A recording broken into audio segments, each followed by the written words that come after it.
Bonjour, bienvenue aux capsules audio qui serviront pour les laboratoires en immunohématologie.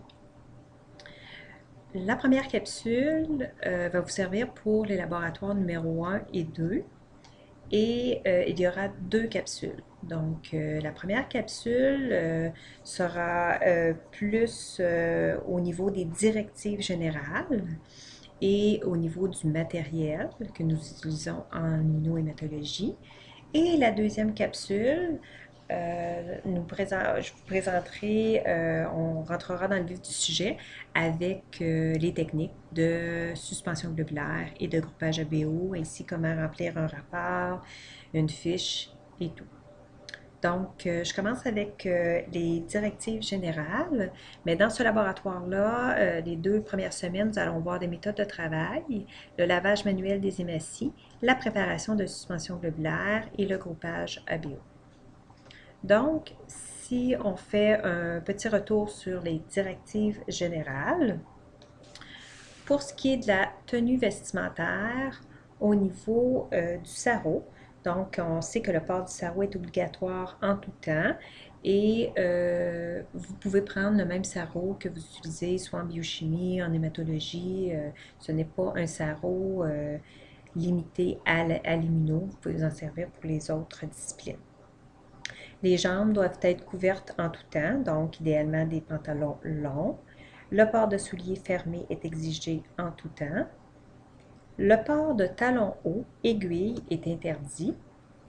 Et au niveau des cheveux longs, les cheveux doivent être attachés.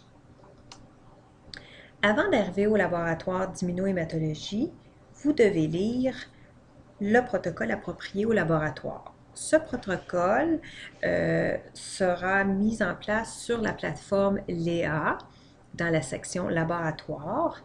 Vous devez soit télécharger ou imprimer ce protocole, le lire au complet.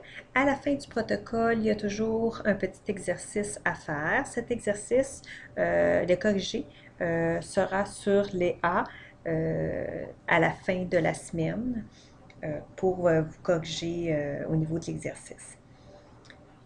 Il faut aussi lire les pages de référence dans le manuel Immunohématologie de Roselyne Italien. Les pages de référence sont indiquées sous le titre de votre laboratoire, donc vous avez des pages attitrées avec la section du laboratoire. Et ce qui est le plus important, c'est de faire une fiche. Donc, il faut faire un résumé du protocole que vous avez en main. Vous ne devez pas vous présenter avec votre protocole au complet avec les 10 pages, les 15 pages dans les mains. Il faut vraiment faire une fiche résumée d'une grosseur à peu près maximum d'une demi-page, 8,5 par 11. Donc, dans le fond, c'est d'écrire vraiment les techniques d'analyse. Vous pouvez faire des tableaux, vous pouvez mettre de la couleur, donc vous pouvez faire de la façon que vous comprenez le mieux, mais c'est de vraiment faire un résumé du protocole. Donc, c'est obligatoire en arrivant au laboratoire. En arrivant au laboratoire aussi, il faut se décontaminer les mains avec soit un gel stérilisant ou avec du savon et de l'eau. Il faut aussi bien préparer sa place de travail si vous avez besoin des tubes, des portoirs et tout. Pendant les manipulations, vous devez toujours manipuler les échantillons de patients et les réactifs avec une main gantée. Vous pouvez changer les gants lorsqu'ils sont souillés. Ne jamais manipuler le matériel de laboratoire, les appareils, les crayons ou les rapports avec des gants potentiellement contaminés. On vous demandera ainsi de travailler avec une main gantée et une main sans gants. Toujours se déplacer avec le portoir pour transporter les tubes d'analyse. Les flacons de réactifs ne doivent jamais être laissés sur le comptoir. Ils doivent en tout temps être dans vos mains ou dans le portoir prévu à cet effet. En immunohématologie, les réactifs sont très dispendieux, c'est-à-dire qu'un flacon de réactifs de 3 à 4 ml peut coûter entre 3 et 400 $. Donc, c'est pour ça qu'on vous demande vraiment de ne pas les laisser sur votre paillasse et que ça risque d'en échapper par la suite. Prendre soin de ne pas contaminer les comptes-gouttes, des réactifs et les flacons lavables, bien sûr, pas contaminés. À la fin du laboratoire, disposer convenablement des déchets, tout matériel contaminé non coupant dans les poubelles à sac orange. tout objet coupant dans les poubelles rouges rigides et tout matériel non contaminé non coupant dans les poubelles ordinaires. Toujours faire vérifier votre portoir d'analyse et faire une double vérification de votre rapport avant de jeter quoi que ce soit. Je vais vous demander même les premières semaines de me remettre votre portoir avec les tubes, de ne rien jeter parce que je veux tout vérifier. Je veux vérifier votre identification, si vos tubes sont bien placés dans le portoir et tout et tout. Et il faut me remettre un rapport à la fin du laboratoire. Bien sûr, nettoyer sa place de travail, nettoyer la centrifugeuse, le comptoir avec de l'eau de javel 2% et éteindre et ranger les appareils lorsque nécessaire et se laver les mains avec de l'eau et du savon désinfectant. Les politiques à respecter. La première, afin de rendre l'évaluation équitable pour tous les étudiants, les séances de laboratoire doivent prendre fin à l'heure prévue à l'horaire, même s'il s'agit de la dernière période de la journée. Donc, quelqu'un qui aurait un laboratoire de 3h20 jusqu'à 18h, ben, il n'y a pas à dépasser le 18h parce qu'il n'y a pas de cours par la suite, donc je peux prendre mon temps, puis c'est pas grave si je déborde. Ce n'est pas comme ça. Donc, il faut être équitable pour tout le monde. Les erreurs se produisant dans les laboratoires de services transfusionnels sont rarement d'origine technique. Elles sont plutôt causées par une organisation inadéquate du travail ou une mauvaise transcription des résultats. Afin d'éviter ces erreurs, il est important que tout le personnel d'un laboratoire travaille de la même façon. Donc, toujours le même modèle. C'est pourquoi nous vous demandons de respecter les consignes suivantes. Toujours identifier vos tubes selon la méthode prescrite dans les protocoles. Que ce soit dans le portoir, le bain-marie, le lave-globule, la centrifugeuse ou l'incubateur, tout tube non identifié ou incorrectement identifié sera automatiquement éliminé par le professeur sans avertissement. Et toujours organiser votre portoir d'analyse selon les méthodes enseignées et toujours compléter les rapports de la manière demandée. En immunohématologie, c'est pas compliqué, il n'y a pas de place pour l'artistique. C'est-à-dire qu'on est un petit peu dans un cadre et il faut rester dans ce cadre-là. Donc, c'est important de bien suivre la façon de faire et de suivre toujours cette même façon-là. Ça va vite en immuno, des fois on est en trauma, ça va rapide, donc il ne faut pas faire d'erreur et c'est pour ça qu'on vous donne une façon de travailler. Donc, pour ce qui est du matériel, je ne verrai pas en détail avec vous le matériel, mais je vous invite à lire votre protocole, section matériel, de la page 5 à 13. On vous décrit les tubes, les pipettes, les bains-maries et aussi les centrifugeuses. Donc, moi, je vais vous garder la section prélèvement. Ça, je vais vous en parler avant de terminer.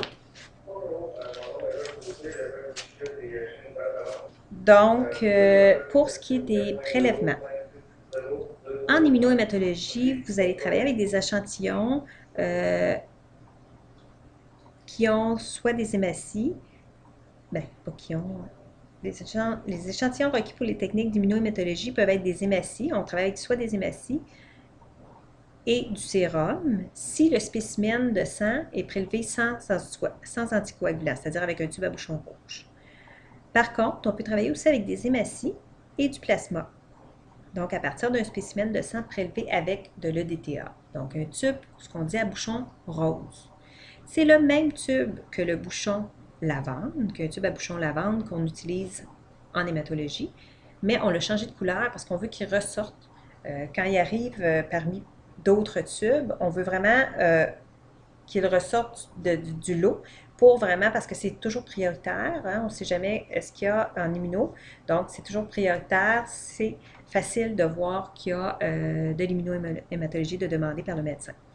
Ces échantillons-là doivent être centrifugés, donc on travaille avec et non du sentier comme en hémato, et on obtient soit du sérum ou du plasma, tout dépendant s'il y a de l'anticoagulant ou pas, et on sépare aussi les hématies.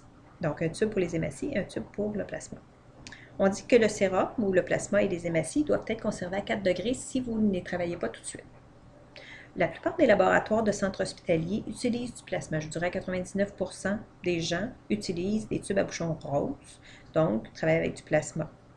On dit que l'utilisation du plasma permet l'élimination de la majorité des anticorps froids non cliniquement significatifs. On va voir ça un petit peu plus tard, les anticorps froids, vous allez comprendre. Et avant de prélever les échantillons de sang destinés aux examens pré-transfusionnels, le patient doit être identifié formellement. Et le cas échéant, son bracelet d'identification doit être vérifié. Toute erreur ou discordance dans l'identification du patient doit être résolue avant que soit prélevé l'échantillon sanguin. Il y a une petite particularité au niveau de la banque de sang, c'est la double identification. Donc, il faut s'assurer que toutes les requêtes et les échantillons soient identifiés correctement et lisiblement. Qu'est-ce qu'on veut dire par double identification? C'est qu'on veut que nom et prénom apparaissent du patient avec soit le numéro d'assurance maladie, soit la date de naissance ou soit le numéro de dossier de l'hôpital. Il faut absolument les deux façons d'identifier le patient. La particularité aussi, c'est que pour la médecine transfusionnelle, les initiales du professionnel qui a fait le prélèvement, la date et l'heure du prélèvement sont obligatoires, et ce, sur le tube et ce, sur la requête. Le technologiste médical doit vérifier la concordance des renseignements inscrits sur l'échantillon de sang et sur le formulaire avant d'effectuer les analyses. À la moindre discordance, le technologiste médical doit exiger un nouveau prélèvement. Je vous invite à regarder à la page 7 de votre protocole les critères de rejet, donc les échantillons qui sont non conformes. Je vous ai mis aussi à la page 8 et 9 de vos protocoles deux formulaires qu'on utilise en banque de sang dans les centres hospitaliers. Le GX 306, c'est lorsque un médecin veut des produits sanguins pour un patient.